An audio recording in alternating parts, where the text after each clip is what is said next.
भारत द्वारा पाकिस्तान के ऊपर आतंकी संगठनों के एरियो पे एयर स्ट्राइक की गई है, जिसको लेकर देखा जा रहा है कि भारत में एक लंबे समय से ये चर्चा चल रही थी कि भारत अपना कदम कब उठाएगा। जिस तरीके से 22 अप्रैल को जिस घटना को अंजाम आतंकवादियों ने दिया, उसको लेकर भारत का पहला कदम कई तरीके से सामने आ चुका था, लेकिन ये पहला कदम जो एयर स्ट्राइक के जरिए हुआ है। इस समय लखनऊ में हम मौजूद हैं, हमारे पीछे आप देख सकते हैं पोस्टर कि इस पे जो लिखा हुआ है 22 अप्रैल मोदी जी ने बोला था कि घर में घुस कर मारेंगे। इस तरीके की कई पोस्टर आपको इस क्षेत्र में देखने को मिलेगा। यहाँ हमारे साथ कुछ लोग हैं जिनको इस बात की काफ़ी खुशियाँ हैं।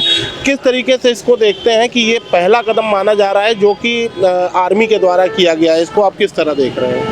अरे हमारे भारत के नौजवान जो है देश के सबसे वीर और बहादुर हैं, जो उन्होंने ये कार्य किया, और हमारे जितने नौजवानों का मनोबल अधिक से अधिक बढ़ाना चाहिए। पूरे भारत के नौजवान भी एक है और चाहते हैं कि मोदी जी पाकिस्तान में मार खत्म कर दें, जड़ से उखाड़ कर फेंक दें। और हमारे देश का कभी अमेरिका साथी नहीं है। अमेरिका और रूस, इससे सावधान रहना चाहिए। हमारे देश के लिए सबसे बड़े खतरनाक है। आज भी अमेरिका अंदर से मदद कर रहा है, रूस मदद कर रहा है। हमारे प्रधानमंत्री को डाउन करने के लिए विपक्ष में भी कुछ नेता आतंकवादी टाइप के हैं जो खुफिया एजेंसी दे रहे हैं। उनसे सावधान रहना चाहिए। प्रधानमंत्री को, रक्षा मंत्री और देश के गृह मंत्री को ये लोग डाउन करना चाहते हैं। विपक्ष के ऐसे भी नेता हैं जो खुफिया पाकिस्तान के खबर दिया करते हैं। हमारे देश को, प्रधानमंत्री को अमेरिका और रूस से सावधान रहना चाहिए। ये कभी भारत के नहीं रहे। जब भी लड़ाई हुई है तो भारत के खिलाफ मदद करते हैं पाकिस्तान को रूस और अमेरिका। अरे कभी नहीं, चीन से और अमेरिका से सावधान रहना चाहिए इस लड़ाई में। भारत में जिस तरह बात करें कि भारत में एक मुस्लिम समुदाय को लेकर काफ़ी चर्चा हो रहा था और मुस्लिम समुदाय भी काफ़ी इसमें परेशान था, लेकिन कहीं ना कहीं हर तरफ देखा जा रहा है मुस्लिम समुदाय भी इस चीज़ की काफ़ी खुशियां मना रहा है। ये जो है हमारे मोदी जी का नया भारत है, ये घर में घुसेगा भी और मारेगा भी। मैं आपके चैनल के माध्यम से कहना चाहता हूँ, मोदी जी कुछ दिन के लिए विकास को रोक दीजिए और पाकिस्तान को ठोक दीजिए। पाकिस्तान को ठोकने की बात हो रही है, पहला स्ट्राइक ये किया गया है। आगे किस तरीके से देखते हैं और क्या उम्मीद रखते हैं कि आगे क्या क्या कार्रवाई और होनी चाहिए? देखिए, प्रधानमंत्री जी ने कहा था कि जो हुआ है इससे बड़ा होगा, जो अभी हुआ है, जो एयर स्ट्राइक हुई है इससे भी बड़ा होगा। मतलब जो कोई सोच नहीं सकता उससे बड़ा होने जा रहा है। अभी तो ये शुरुआत है, अभी तो ये ट्रेलर है, पिक्चर बहुत बड़ी है।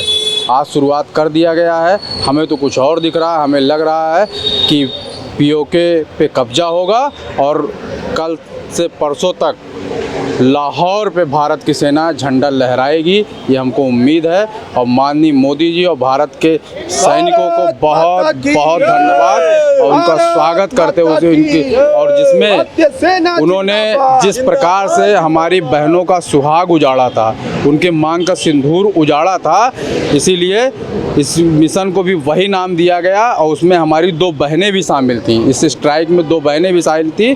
उन्होंने अपनी वीरता का परिचय देते हुए उनके घर में घुसा और घर में घुस के मारा। आज जो आतंकवादी अपने परिवार के लोगों के लिए जिस तरीके से रो रहा था, जिस तरीके से 22 तारीख को हमारे देश की बहनें रो रही थी, आज उस आतंकवादी को रोने पे मजबूर कर दिया गया भारतीय सेना ने। और कल से परसों तक पाकिस्तान को घुटने पे लाके और वहाँ के एक जो उनके आतंकवादियों के संरक्षक हैं उनको भी ध्वस्त किया जाएगा। और आज उनकी जो अर्थियाँ उठ रही हैं, कल से परसों तक उनकी अर्थियाँ उठने की नौबत नहीं आएगी, उनकी अर्थी उठाने वाले लोग नहीं होंगे वहाँ पे। ऑपरेशन सिंदूर एक महत्वपूर्ण नाम रखा गया है। जिस तरीके से आतंकवादी हमला हुआ था उसमें लोगों के सिंदूर उजाड़ दिए गए। इसको किस तरह देख रहे हैं कि ये जो कदम, जैसे बताया इन्होंने कि जो कदम है ये किस पहल पर बढ़ चुका है? देखिए, हमें और हमारे देश के जितने भी लोग हैं उन्हें भारतीय सेना पे और हमारी सरकार पे पूर्णतः विश्वास है कि पाकिस्तान को करारा जवाब देगी। और आज जो पाकिस्तान को करारा जवाब दिया, इससे पूरे भारतवासी खुश हैं। स्ट्राइक जो हुई है, आगे की जो स्ट्राइक की और भी दलीलें हैं कि हो सकती हैं और भी ख़तरनाक हो सकता है। क्या लगता है कि पाकिस्तान इस बार अपने आप को बचा पाए?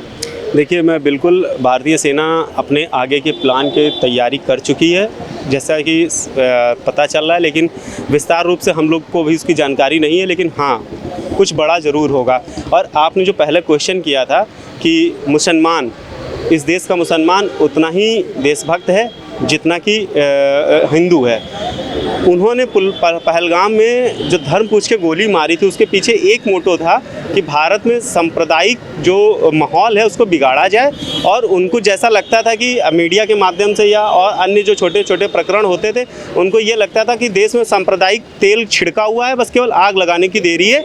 इसीलिए उन लोगों ने ओवर कॉन्फिडेंस में ये घटना करी। लेकिन देश की जनता ने पाकिस्तान के आतंकवादियों को करारा जवाब दिया और आपसी सौहार्द, भाईचारा बनाए रखा।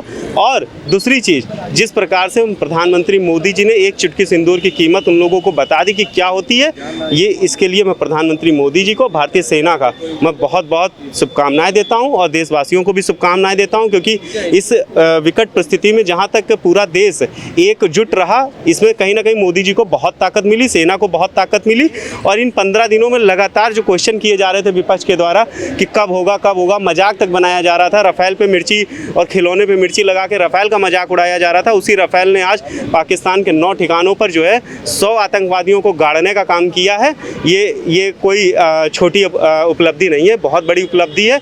भारतीय सेना को फिर से बहुत बहुत बधाई, बहुत बहुत शुभकामनाएं। और जो आपने पूछा ना कि कुछ बड़ा होने वाला है, बिल्कुल बड़ा होने वाला है। हमारे देश के रक्षा मंत्री, लखनऊ के सांसद आदरणीय राजनाथ सिंह ने कहा है और बार बार इस चीज़ को दोहराया है कि पाक अधिकृत कश्मीर भारत का अभिन्न अंग है, उसे भारत हर हाल में वापस लेके रहेगा। विपक्ष की हमेशा दलीलें सामने आती रही और विपक्ष ने हमेशा कहीं ना कहीं सरकार को डिमोटिवेट करने का काम किया। ये पहला पहल हुआ है जो कि विपक्ष ने देखा है। अभी कोई विपक्ष ने ट्वीट किसी भी प्रकार का नहीं किया है, जो हालांकि कुछ लोगों ने ये बोला है कि ये जिस तरीके से हुआ है बहुत अच्छा हुआ है। किस तरह देख रहे हैं विपक्ष को? देखिए, इस देश का दुर्भाग्य है कि कांग्रेस जैसी पार्टी इस देश के अंदर है, समाजवादी पार्टी जैसी इस देश के अंदर। आपने कहा सवाल नहीं किया। जिस समय ये घटना घटी 22 अप्रैल को, उसके बाद आपने देखा कि लगातार भारतीय सरकार पर, भारत की सरकार पर प्रश्न चिन्ह उठाने लगे। उनके जो सांसद है चन्नी, उन्होंने कहा कि एयर स्ट्राइक ही कभी नहीं हुआ, उन्होंने सबूत मांगने का काम किया। आपने देखा किस प्रकार से राहुल गांधी और अखिलेश यादव की तारीफ पाकिस्तान के संसद में हो रही थी। ये किसी से छुपा नहीं है। जहाँ पर आज पूरे देश को एकजुटता के साथ खड़े होने की जरूरत थी, वहाँ पर राजनीति हो गई थी। आज पाकिस्तान कह रहा था कि वहाँ मोदी का साथ वहाँ की पार्टियाँ नहीं दे रही हैं। तो ऐसे जो बयान आ रहे थे, जो पाकिस्तान को फ़ायदा देने का काम कर रहे थे, वो साफ दर्शा रहे थे कि ये पाकिस्तान के लिए काम करने वाले पार्टी है, चाहे समाजवादी पार्टी हो, चाहे राहुल गांधी की कांग्रेस पार्टी हो। लेकिन मैं आपके चैनल के माध्यम से आज देश की सेना को बहुत बहुत धन्यवाद देना चाहता हूं, उनको, उनके शौर्य को प्रणाम करना चाहता हूं। जिस प्रकार से उन्होंने हमारी बहन बेटियों का जो सिंदूर उजड़ा था, उसको आज उनके खून से जो उसका हिसाब बराबर करने का काम किया है, यह देश की जनता और देश की पूरी जो उत्साह में है, वो इसी वजह से है कि आज देश ने उसका बदला लेने का काम किया। उसी समय ये सबको पता हो गया था, जिस समय देश के प्रधानमंत्री जी ने कहा था कि आतंकियों को मिट्टी में मिला देंगे, उसी समय पता हो गया था कुछ बड़ा होने वाला है। और ये केवल अभी झांकी है, बहुत कुछ देखना अभी हम सबको बाकी है कि आने वाले समय में पाकिस्तान का, क्योंकि ये भूख से तो मर रहा था, अब ये पानी से मरेगा, इसको प्यास से, इसके सूखे में मरेगा। अब आप आने वाले समय में देखेगा इतनी इसके ऊपर बोझ पड़ जाएगा कि आने वाले समय में इसके लोग खुद ही आत्महत्या करने लगेंगे। क्योंकि आज देश की जो सेना ने पराक्रम दिखाया है, उसके आगे आज पूरा विश्व भी भारत की सरकार का और भारत की सेना का समर्थन करेगा, चाहे इजराइल हो चाहे रूस हो। कई देशों ने कहा है कि भारत अपनी आत्मरक्षा करने में सक्षम है, उसका हम समर्थन करते हैं। तो आज हम सब उत्साह में हैं, जिस प्रकार से भारतीय सेना ने जवाब दिया है। हम देश के प्रधानमंत्री जी की इच्छा शक्ति, देश के प्रधानमंत्री जी ने जो मजबूत कदम उठाए, और ये पहली बार नहीं हुआ, इससे पूर्व में भी आपने देखा जब एयर स्ट्राइक उरी में जब घुसकर पाकिस्तान के अंदर जाके मारने का काम किया था, उस समय भी देश की जनता ने देखा। और आज भी देश की जनता ने देखने का काम किया कि अगर देश के प्रधानमंत्री जी, अगर देश के लोगों पर कोई भी आपबीती होती है या कोई भी घटना घटती है, कोई भी उनका खून बहाएगा, तो देश के प्रधानमंत्री और देश की सेना चुप नहीं बैठेगी। खून का जवाब फिर खून से होगा। और आज आप देख रहे हैं कि इसी का असर है कि अभी जो गीदड़ भपकी पाकिस्तान दे रहा था, वो अब आ गया है कि आप इस पे कार्रवाई मत करिए, हम बैठ के हम इस पे आगे कार्रवाई नहीं करेंगे। हम पाकिस्तान से कहना चाहते हैं, तुम्हारी हैसियत नहीं है, हमारे एक एक जवान की इतनी हैसियत है कि तुम्हारे 100 जवान उसके बराबर हैं। क्योंकि हमारे सेना की ताकत और शौर्य पे कोई सवाल उठा नहीं सकता। देश की सेना को बारंबार इस देश की जनता प्रणाम करती है और हम सब निवेदन करते हैं और उनसे उनके जो उनका ख्याल है वो भी रखें, क्योंकि पाकिस्तान वो दुम है जो सीधी नहीं हो सकती। वो कहीं ना कहीं फिर कोई गतिविधि दूर बॉर्डर के उस पार से अपनी तरफ से करने की कोशिश करेगा तो हमारे जवान भी पूरी तरीके से मुस्तैद हैं, इनको ईंट का जवाब पत्थर से देने के लिए तैयार हूँ। हमारे देश के रक्षा मंत्री जी ने कहा था कि अगर एक गोली उधर से आएगी तो इतनी गोलियां बरसाएंगे कि खोखम गिनते गिनते इनके दिन बीत जाएंगे। तो ऐसी चीज़ें हैं, आज हम सब खुश हैं, आज पूरा देश उत्साह में है, जैसे छोटी दीपावली होती है इस तरीके से हम इस चीज़ को लेकर आगे बढ़ रहे हैं। पहलगाम आतंकवादी हमले के बाद आपने देखा कि लगातार भारत की पहल जारी हो चुकी थी और उसके बाद कहीं ना कुछ कदम हर दिन उठाए जा रहे थे, जिसको देखते हुए कल एयर स्ट्राइक हुई है और आतंकवादियों के ठिकानों पे 9 ठिकानों पे हमला किया गया है, जिसमें कई आतंकवादी मारे गए हैं। और लगातार आप देख सकते हैं कि उसके बाद जो ऑपरेशन सिंदूर एक नाम रखा गया, ये एक पहल है एयर स्ट्राइक की भारतीय सेना की, और भारतीय सेना का जिस तरीके से एक मनोबल लोग बढ़ा रहे हैं और लगातार भारतीय सेना ने एक बहुत बड़ा कार्य किया है और पूरा देश इस समय उत्साह के माहौल में है, पूरा देश उत्साह मना रहा है ऑपरेशन सिंदूर को देखते हुए। और आगे भी देखा जा सकता है कि बड़ी कार्रवाई पाकिस्तान पे भारत सरकार के द्वारा हो सकती है। कैमरा पर्सन साकेत के साथ आनंद सिंह, दैनिक भास्कर, लखनऊ।